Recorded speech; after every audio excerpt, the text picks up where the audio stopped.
Hello, my love, and welcome back. Today we are on the sixth insight of the Celestine Prophecy, and I am going to dive right in. As always, if you haven't watched or listened to the previous ones, head back to those first because these all intertwine, but I'm gonna assume that you already have, so let's dive into the sixth one, okay? So the fifth insight was all about getting the energy that we need from the creator instead of trying to play out control dramas, needing to control, manipulate, to gather energy from one another to connect directly to source and be the channel to bring it through.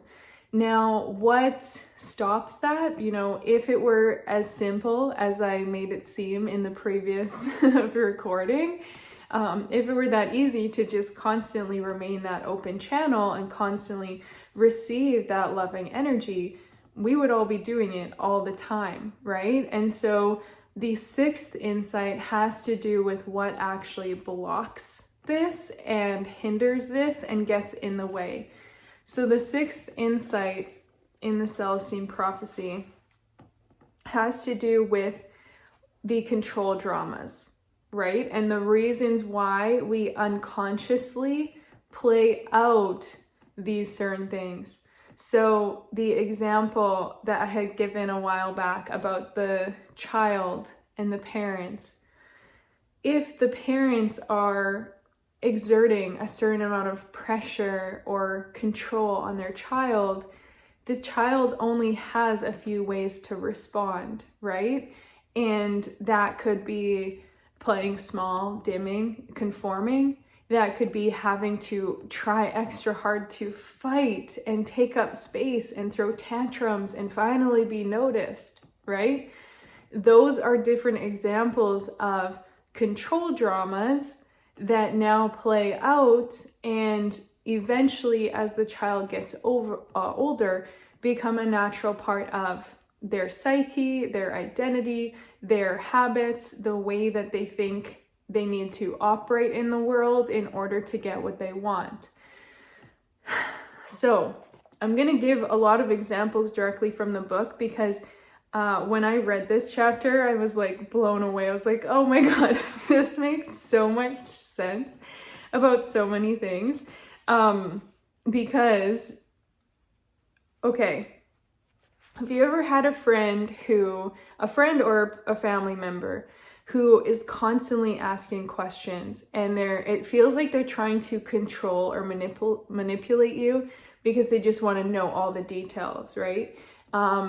Like I've experienced this multiple times where then personally for me, I've been intimidated or I felt like it's not safe to share because they might use this against me later. I don't fully trust them with the information they're asking for. It doesn't feel safe to share it because it might get thrown back in my face later, right? All these different moments that then cause me to try to retreat and kind of bottle up. Maybe you've been in the opposite situation or you've experienced times where it's like pulling teeth to get information from someone. I'm sure that's how like some of my friends have felt in the past because I don't see it online, but in real life I'm like quite a closed book unless I feel really, really safe with someone.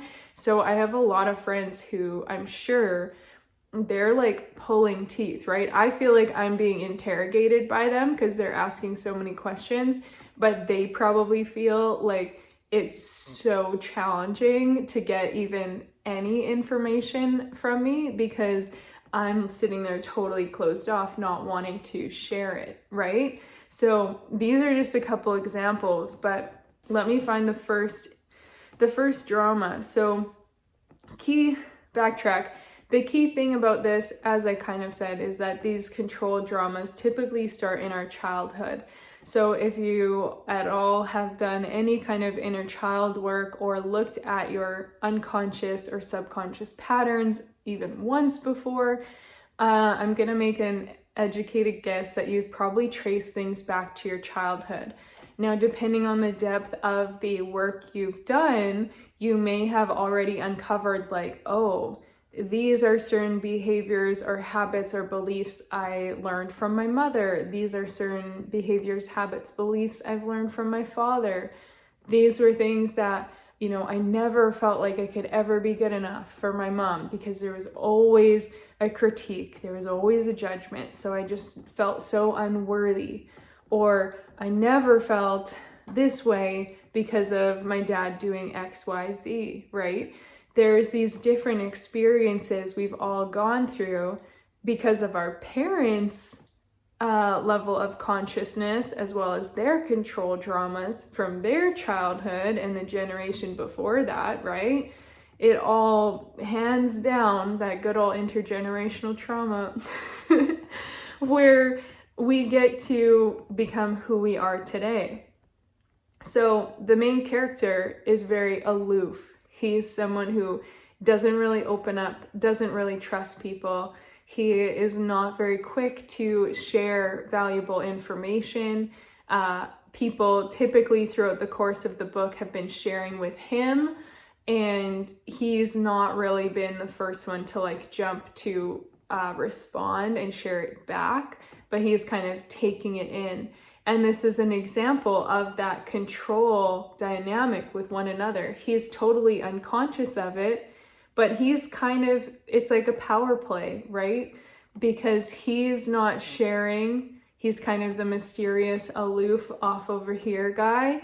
And it draws people to him.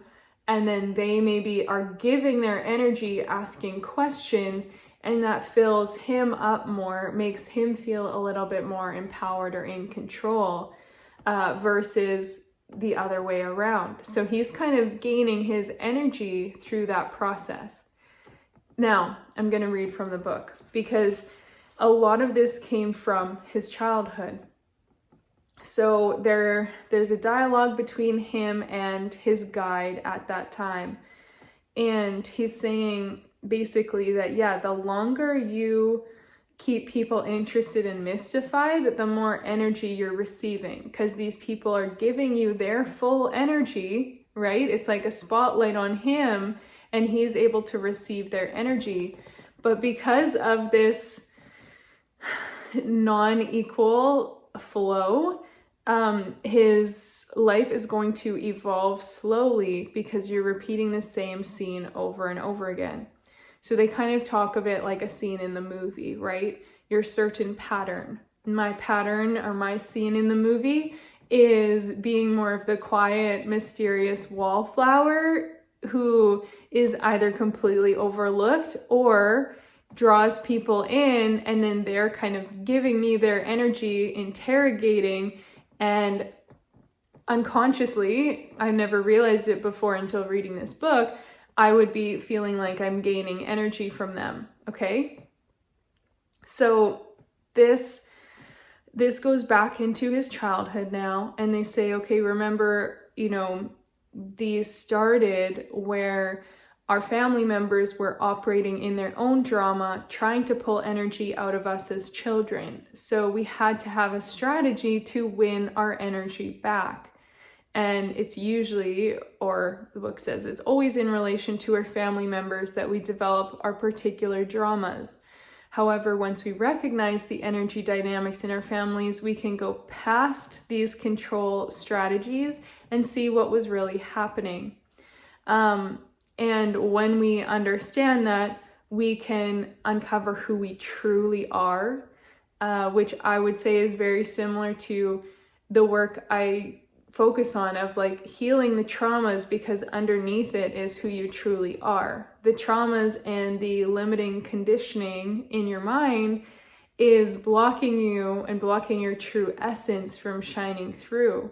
So when we can decondition and clear those things out, and the stuff from childhood, the stuff you learn from your parents, from your culture, your society, from the media, as you clear that out and you are very aware of what is you and what is not you, you can then naturally begin to align on your soul's path and your purpose, because you're just like, oh, this is who I truly am. This is what lights me up and what I'm here to do, or in this case, how I'm here to evolve, right? It's all at the end of the day about spiritual evolution. So as we look at his particular family, his example is my dad was a great, good, fun-loving, capable, but he was always critical. I could never do anything right.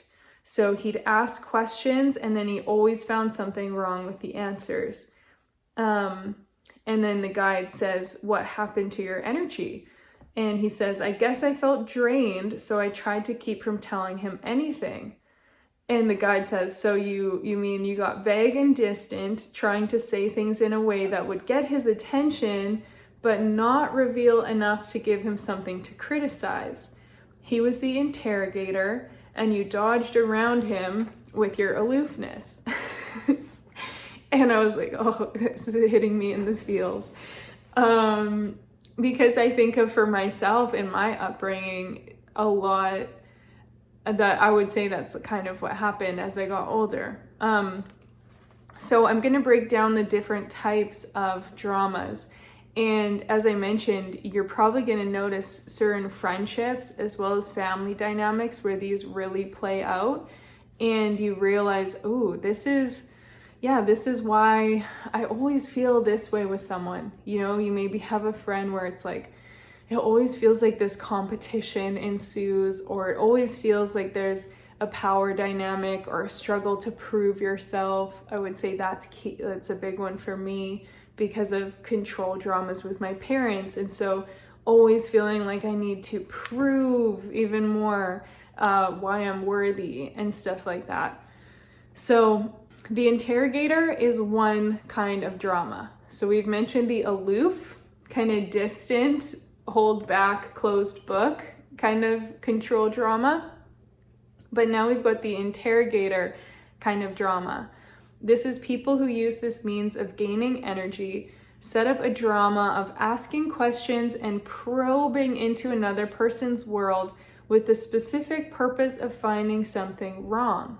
Once they do, then they criticize this aspect of the other's life. If this strategy succeeds, then the person being criticized is pulled into the drama. They suddenly find themselves becoming self-conscious around the interrogator, paying attention to what the interrogator is doing and thinking about, so as to not do something wrong that the interrogator would notice. This psychic deference gives the interrogator the energy he desires. And I know for myself, when I think of specific friendship dynamics in the past, or even family dynamics, I would say this felt like my dynamic with my mom a lot, because my dad was just like not involved. So my mom was always wanting to know everything that was going on. And often it came from a loving place, but she also was very judgmental and very critical of herself and others, and this very like perfectionist kind of mindset, it felt like growing up.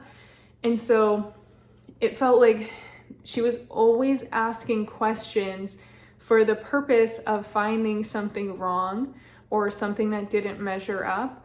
And what it felt like then is, even when she wasn't asking the questions from a very young age, I found myself on high alert and feeling anxious, or like, oh no, what's mom gonna say? Or what's gonna happen because of this, or this test result, or like I did this thing wrong according to her, and so I'm actually like energetically giving all this energy to her even when she's not around, because I'm always in a maybe state of fear around the fact that I can't measure up and that I'm going to be interrogated about it, right? So when it goes on to say, when you're around someone like this, when you get caught up in this drama, don't you tend to act a certain way so that the person won't criticize you? They pull you off your own path and drain your energy because you judge yourself by what they might be thinking. And so we find ourselves, if you're stuck in this cycle, and again, I would say my days of extreme anxiety, so anyone watching or listening who is currently feeling a lot of anxiety, I'm gonna guess that this is somehow related, because when you're hyper insecure or hyper anxious and you're always worrying about what everyone else is thinking of you and the judgment they might have or the things they might say, the ways that you aren't enough and how you're not going to measure up for their standards, you are constantly in a very defeated state. You know, your energy, like your life force energy is just constantly flowing out to all those other people. It's like pipelines or energetic cords, right?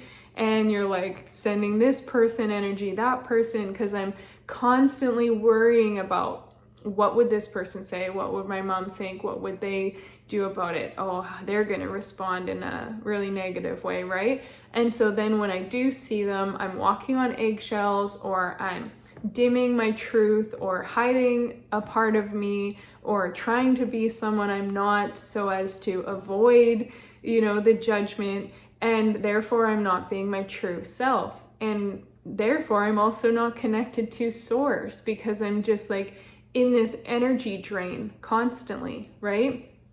So that's the example of the interrogator.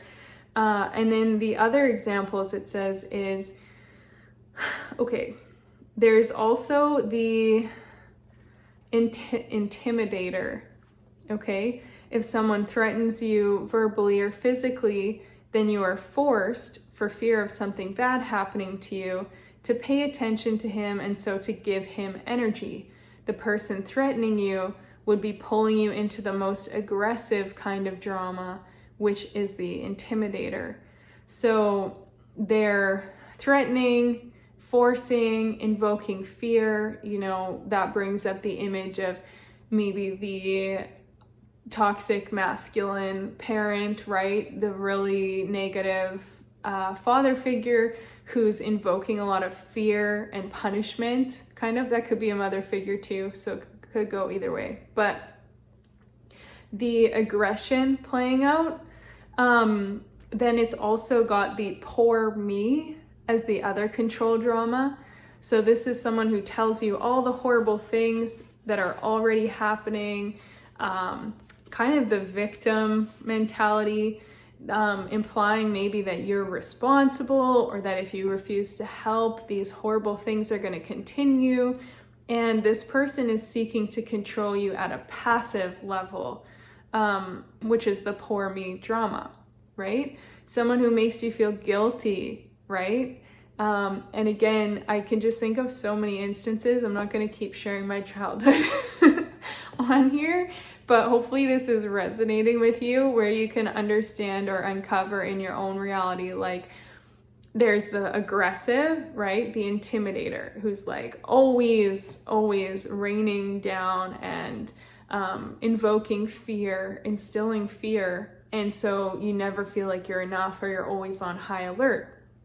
Then you've got the poor me, which is the victim, who's always in a victim story. They're always in their struggle, and somehow they're always tying you into it, or making you feel responsible, or making you feel like you're adding to it, or like it's your fault. And obviously that is draining energy from you, right? Then we had the interrogator, who was like the questions, right? The controlling through all the questions.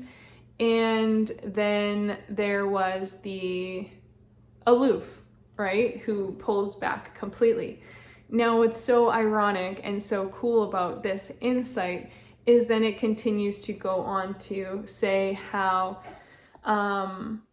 they fuel one another, and they all are kind of interconnected in different ways. And so sometimes, you know, we end up doing the same thing as our parents. Sometimes we have the opposite. Like the example, both his parents were the interrogators.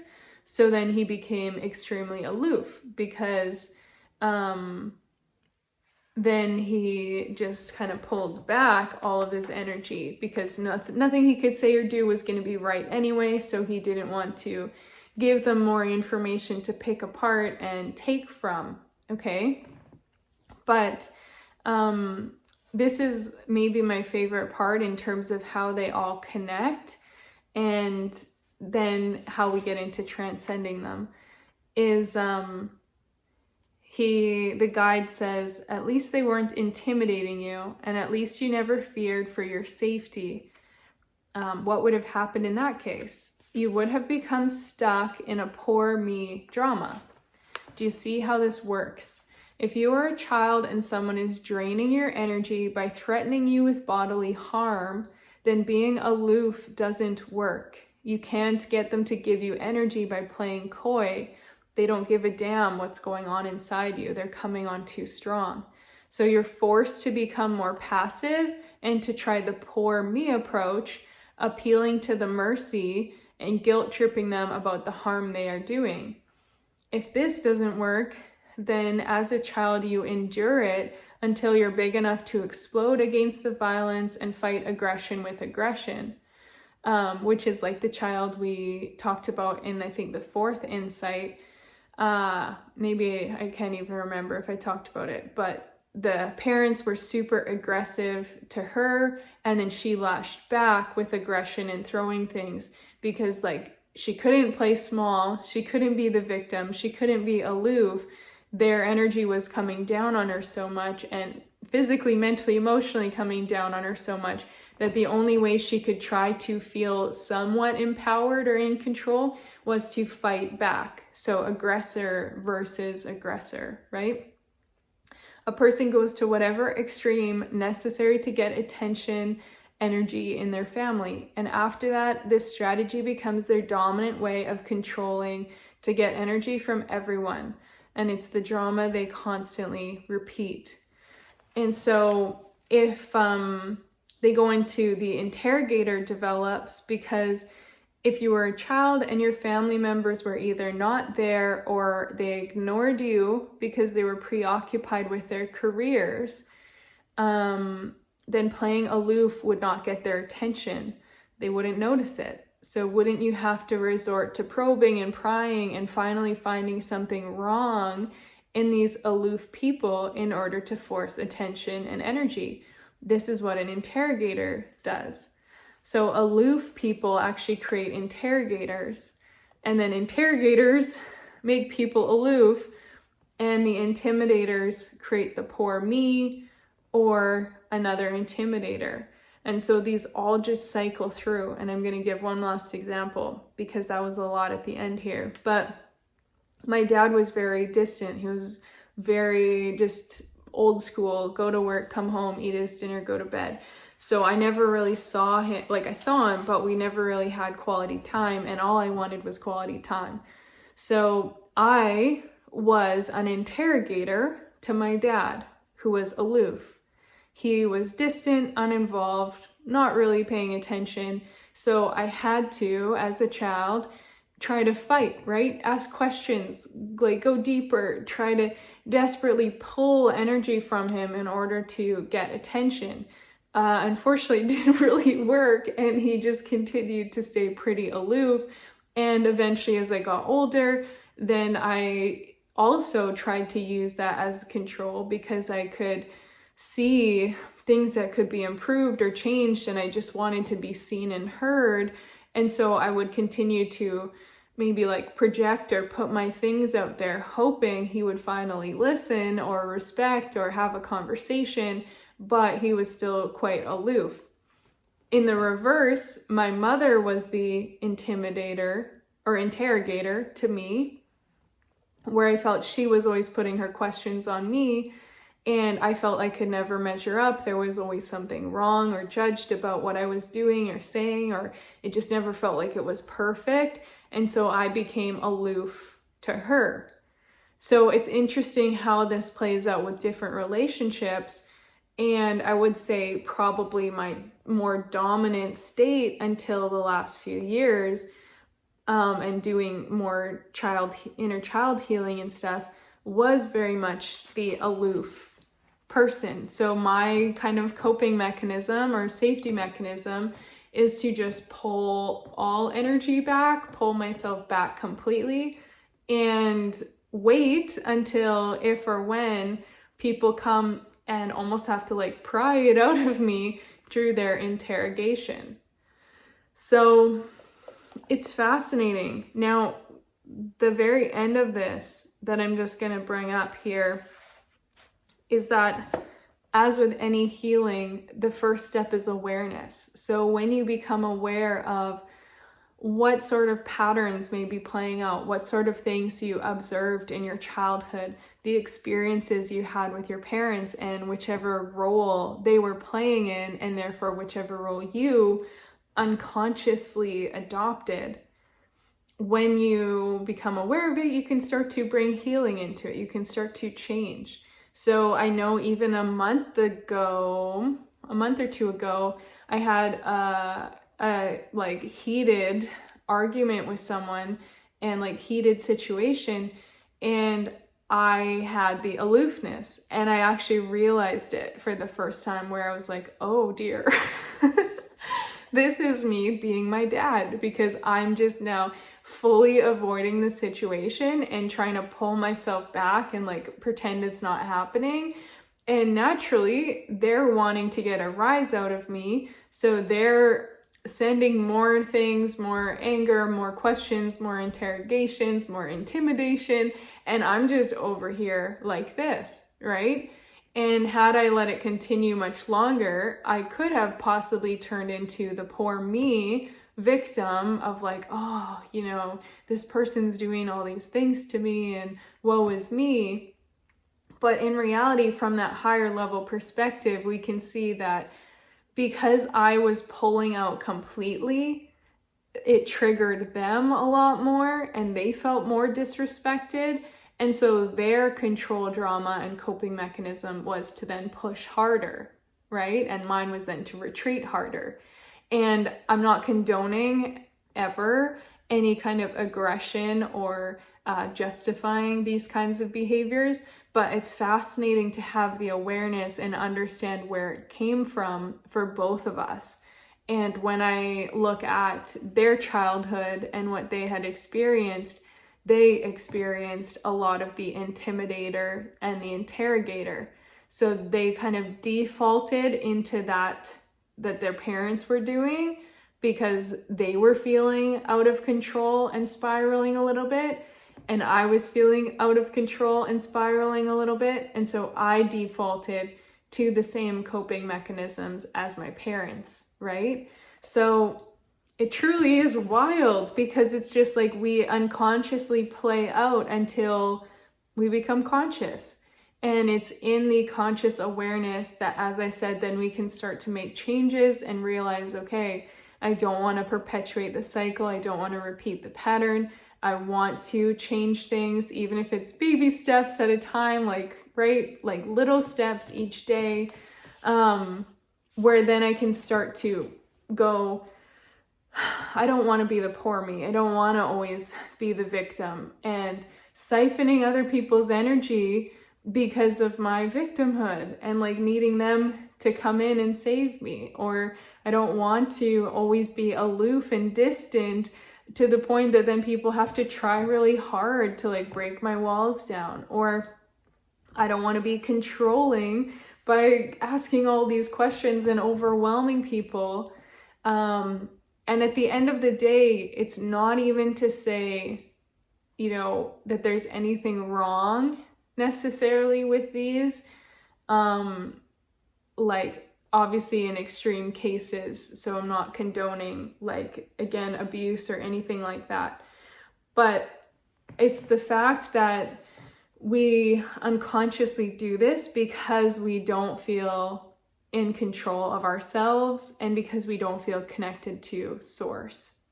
Because as I said in the previous insight, when we feel connected to source completely and our cup is so full from that connection, then we don't need to interrogate and look for little loopholes or look for errors to criticize and judge in someone.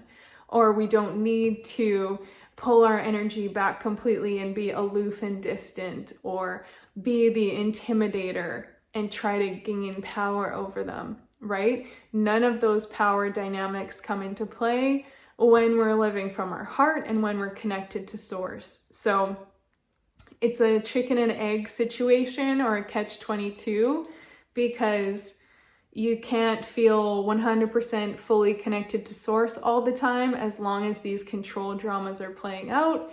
But you cannot solve the control dramas until you have the awareness. And then with the awareness, then you can be more connected to source and make the changes to connect so that you're not trying to control and manipulate. So it's like this endless cycle and loop that go together. But ultimately, it's that daily practice and that consistency of, instead of trying to control, or even not even trying, instead of just unconsciously controlling other people or manipulating these situations, if I can just connect to source and feel filled and overflowing from there, then I can operate in the world in a much lighter way, where I'm not needing to take or gain or one up or feel in control or feel like I know all the things and now I can judge or condemn or intimidate or guilt trip someone, right? So it's all very good examples of lower level programmings that play out on the planet unconsciously, because they've been planted in our subconscious for far longer than either of us have been alive, and have continued through generations.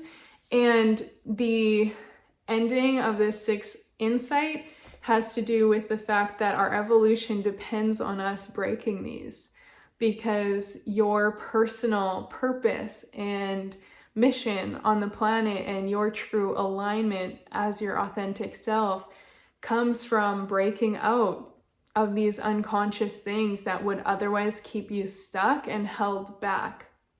So every time you shift it or break a layer or uncover another piece, you are allowing yourself to step more into your higher self, be more embodied in your truth, and then show up in the world in a different way. I think of who I was 10 years ago. I was a major victim. I was a poor me, and I was incredibly aloof, and on occasion the interrogator, but mostly a poor me victim. And I got energy from other people sitting in my victimhood with me because I didn't feel energetically connected to source. And my evolution has already shifted, or like I've already evolved so much in the last 10 years, and I'm only 30, like 31. So I have all these years to continue to shift that. And it's just really beautiful because it changes the planet if we all keep doing that and evolving naturally and breaking out of those old levels of programming. The world will be so much better. So that is insight number 6. Thank you for being here with me. If you found this helpful, please give it a thumbs up, like, share, subscribe if you haven't already. And I will see you very soon on the next video. Bye for now.